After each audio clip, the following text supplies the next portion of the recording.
Turning now to the war with Iran, because we are expecting to learn new details from President Trump in a special address tonight. While there are talks of the war coming to a close at the end of this month, overnight, more missiles were exchanged. We have CBS News' Jared Hill this morning with the newest developments. Jared? And Heather and AJ, this morning, Iran's foreign minister said that they don't have any faith in negotiating a deal with the U.S. President Trump, though, says that a deal is not a deal breaker for getting out of Iran as the war continues to take its economic toll on Americans. Ahead of a wartime address, President Trump with an update on when the U.S. will get out of Iran. I think we're 2 or 3 weeks. We'll leave. While the president says negotiations continue, in a phone interview with CBS News, he argued he doesn't need a deal to end the war. Regime change was not one of the things I had as a goal. I had one goal. They will have no nuclear weapon.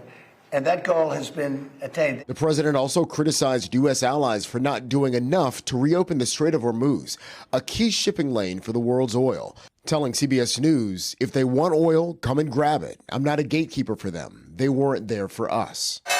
U.S. stocks soared Tuesday over the prospect of the end of the war, but concern over lingering disruptions in the Strait of Hormuz have gas prices up almost 35% since the war began. Tuesday, the average price for a gallon of regular topped $4 for the first time since 2022. That's a lot. That's going to hit people's pockets hard, especially if they're traveling for work. President Trump said he expects that to drop when the war ends. All I have to do is leave Iran, and we'll be doing that very soon, and they'll become tumbling down. Meanwhile, another American naval aircraft carrier was deployed Tuesday as the U.S. and Israel launched more strikes on targets in Iran. Iran's military has threatened to attack the Middle East offices of several American tech companies, including Microsoft, Google, and Apple, if Iranian leadership continues to be targeted.